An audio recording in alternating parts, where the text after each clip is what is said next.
Elegy written in a country churchyard by Thomas Gray. The curfew tolls the knell of parting day. The lowing herd winds slowly o'er the lea. The ploughman homeward plods his weary way, and leaves the world to darkness and to me.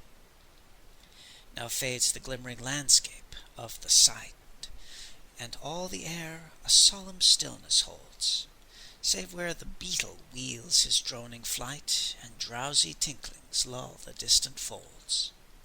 Save that from yonder ivy-mantled tower the moping owl does to the moon complain, of such as wandering near her secret bower molest her ancient solitary reign. Beneath those rugged elms that yew trees shade, where heaves the turf in many a mouldering heap, each in his narrow cell forever laid, the rude forefathers of the hamlet sleep. The breezy call of incense-breathing morn, the swallow tittering from the straw-built shed, the cock's shrill clarion, or the echoing horn, no more shall rouse them from their lowly bed. For them no more the blazing hearth shall burn, or busy housewife ply her evening care. No children run to lisp their sire's return, or climb his knees the envied kiss to share. Oft did the harvest to their sickle yield, their furrow oft the stubborn glebe has broke. How jocund did they drive their team afield, how bowed the woods beneath their sturdy stroke. Let not ambition mock their useful toil, their homely joys and destiny obscure, nor grandeur hear with a disdainful smile the short and simple annals of the poor. The boast of heraldry, the pomp of power, and all that beauty, all that wealth e'er gave, awaits alike the inevitable hour. The paths of glory lead but to the grave. Nor you, ye proud, impute to these the fault, if memory o'er their tomb no trophies raise, where through the long-drawn aisle and fretted vault the pealing anthem swell the note of praise. Can storied urn or animated bust back to its mansion call the fleeting breath? Can honor's voice provoke the silent dust, or flattery soothe the dull cold ear of death? Perhaps in this neglected spot is laid some heart once pregnant with celestial fire, hands that the rod of empire might have swayed, or wake to ecstasy the living lyre. But knowledge to their eyes her ample page, rich with the spoils of time, did ne'er unroll. Chill penury repressed their noble rage, and froze the genial current of the soul. Full many a gem of purest ray serene the dark unfathomed caves of ocean bear. Full many a flower is born to bush unseen, and waste its sweetness on the desert air. Some village Hampton, that which with dauntless breast the little tyrant of his fields withstood, some mute inglorious Milton here may rest, some Cromwell guiltless of his country's blood.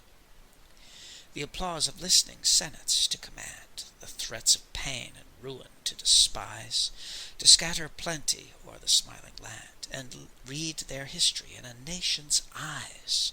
Their lot forbade, nor circumscribed alone, their growing virtues, but their crimes confined, forbade to wade through slaughter to a throne, and shut the gates of mercy on mankind.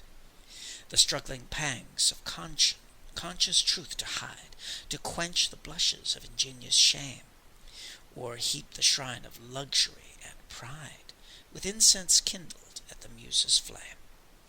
Far from the maddening crowd's ignoble strife, their sober wishes ne'er learned to stray. Along the cool sequestered vale of life, they kept their noiseless tenor of the way.